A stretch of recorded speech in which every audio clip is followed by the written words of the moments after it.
Hello, this is part 2 of my Q&A. Up to Mr. Joel, 450, and he asks, what is my favorite song? That's a tough one. I've really been into Pink Floyd lately. I've always been into them, but let's see if I've been getting into a lot of their stuff.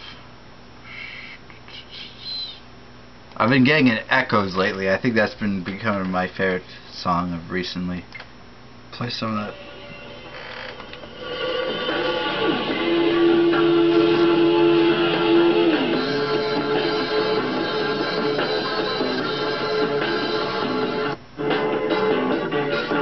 Of course, this is them live at Pompeii. I have that DVD. It's so great.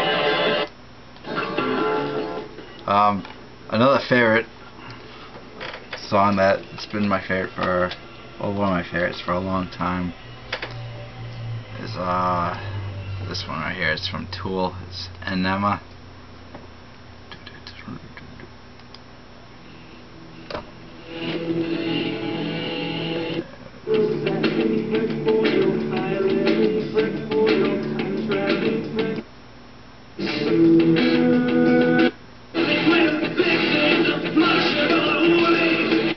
Yes, I get the idea. Where was I? Favorite album. A lot of Pink Floyd albums are my favorite. Wish You Were Here is a great one. Plastic Surgery Disasters by Dead Kennedys I love. The Wall's pretty good. It's not one of my favorites, but it's pretty good. Dark Side of the Moon's great. Animals is great. Enema by Tool. Lateralus by Tool. Love Tool. Favorite female singer. I don't even think I can name one. On all honesty, because I don't listen to female singers. What's that band? Florence and the Machine. They have this one song that's really addictive, and it's been stuck in my head. I'm not going to sing it. Odds are you probably already know what I'm talking about. How many Criterions do I have? I have a puny 48. Possibly 49 soon. Mr. Joel 450 has like 400 of them, at least. I wouldn't be surprised if in the near future he has all of them. Favorite actress. I'll name a few great ones I do enjoy. Barbara Stanwyck was great. I gotta give it to Elizabeth Taylor. Rest in peace. Faye Dunaway's really good.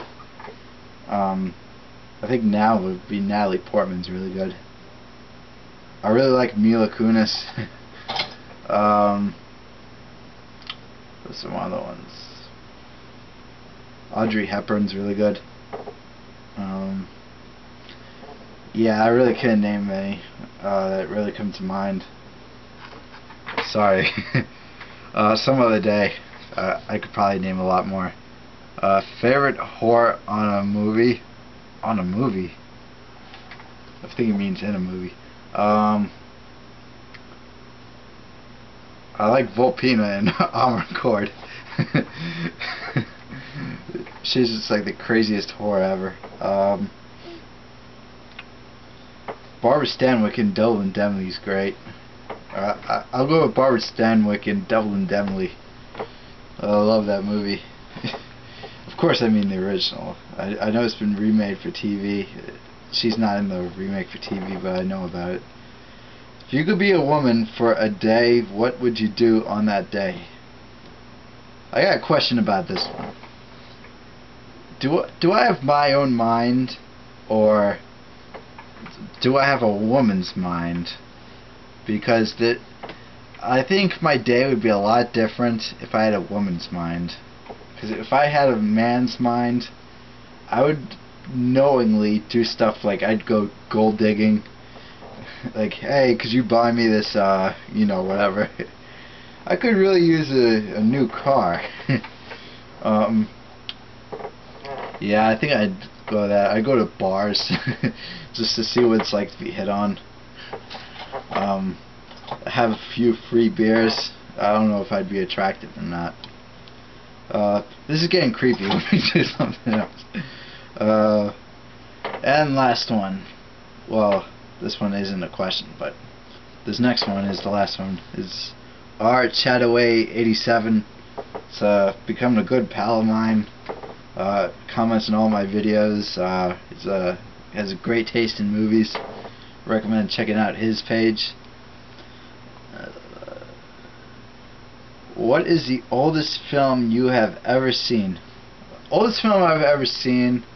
It depends on what you constitute as a movie. I've seen some of the really early kinetoscopes from the Luminary Brothers from the late 1800s. I've seen A Trip to the Moon, which was 1902, I think. I've also seen some of D.W. Griffith's early films, and some of his early films you'd never guess that this guy would go on to become the most innovative director of all time. There was one where there was a movie theater, and there's a woman with a really ridiculous hat and like those crane games, you know, with the claw that comes down. One comes down and picks up the woman and pulls her away, and there's an inner title that says, "No stupid hats allowed." You never would have guessed that this guy would direct Birth of a Nation, which is one film I actually do really enjoy. I don't like Intolerance. I had a hard time getting through that one, but Birth of a Nation's great. Extremely racist, though. That's my warning. It's a film I do not agree with at all. I feel kind of like I shouldn't be watching this because of how racist it is, but I cannot deny the fact that I find a lot of entertainment in it. You know, you can't help but to root for the KKK, even though I don't agree with them at all. You know, disclaimer. But the way that the film portrays it, it's like the cavalry. you grow to like the Stonemans, and when the KKK comes charging in the town, you're like, yay! Wait a second. I shouldn't be rooting for these people. What 5 films do you wish Criterion would release? I wish they would release some of Alejandro Jodorowsky's films, like El Topo, The Holy Mountain, Santa Sangre. Well, that's 3, but I'll count as 1. The Lost Weekend would make a great Criterion. The Conversation. The Conversation would make an amazing Criterion. I love that film. It's one of my favorites from Coppola. They've released Blowout, so I could picture them releasing The Conversation. What's another one? They released Stagecoach, so maybe you could throw in High Noon. You know, it's a western, extremely influential western. It's definitely on par with Stagecoach as one of the most influential westerns of all time. As you can tell, I'm kind of answering these questions off the top of my head. I can't really think of another one. I'm sure as soon as I finish making this video, I'll come up with more, but I'll get back to that one. What are your favorite TV shows? My favorite TV show of all time, The Twilight Zone, with Rod Serling, the original. Oh my God, do I love that show. Many times I'll stay up late at night watching the Sci-Fi Channel just for an episode.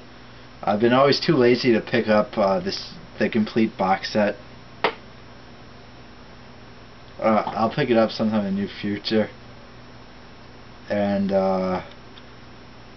I used to tape them on VHS a long time ago, like whenever they were on TV. I always look forward to New Year's Day and New Year's Eve for the Twilight Zone marathons. Some other shows. I love Adult Swim on Cartoon Network. I love Family Guy. That's a film that I'm not proud to like. I've tried hating it so many times because it's so stupid, but it makes me laugh every time. So I can't deny the fact that I love it. Star Trek, both the original and Next Generation is great. Actually, what's on my Facebook page?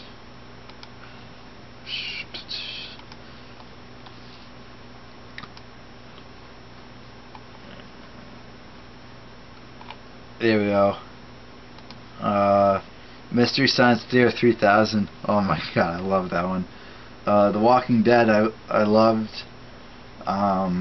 Boardwalk Empire was really good.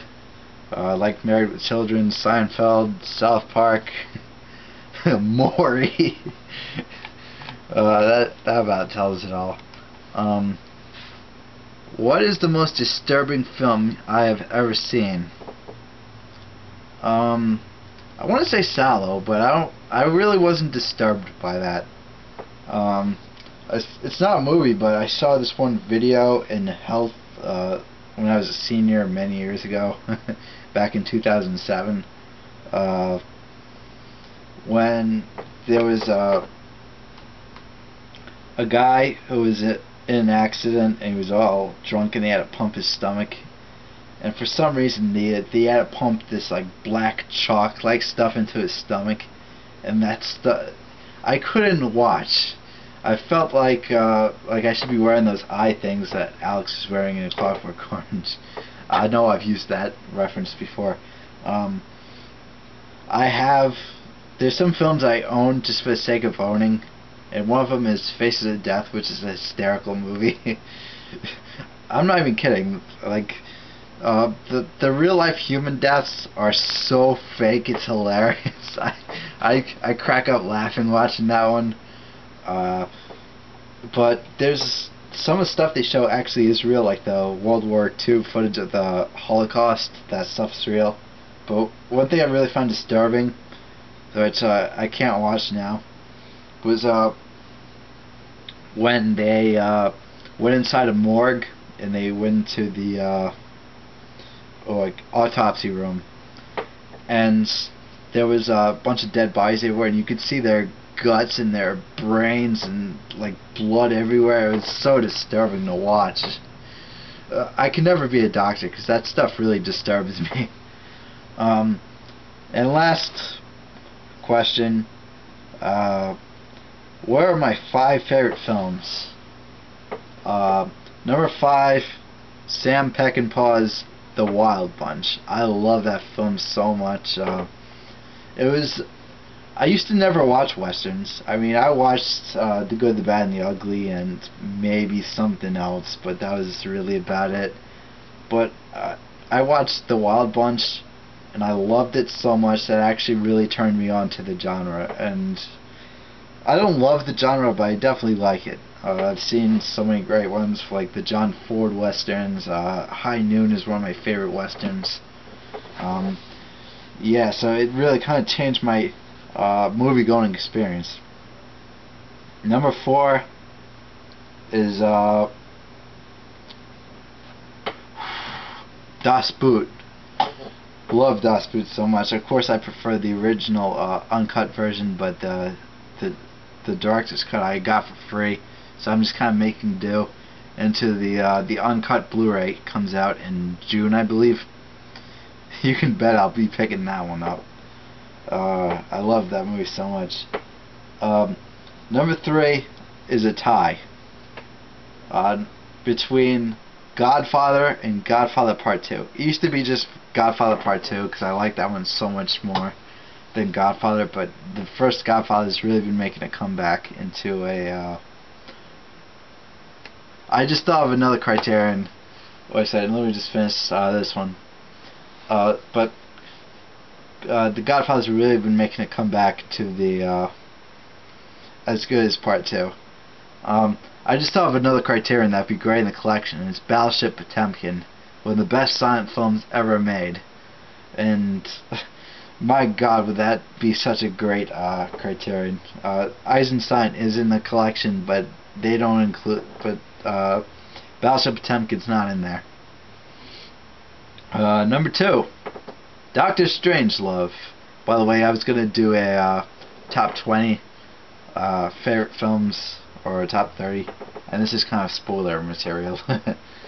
But anyway, number 2, Doctor Strangelove. Like I said, I've seen that one so many times, and I already gave away that my number 1 favorite film is Apocalypse Now. So, thanks for asking your questions. I really appreciate it. I might be doing more of these in the future. I appreciate everyone who participated. Yeah, so see ya.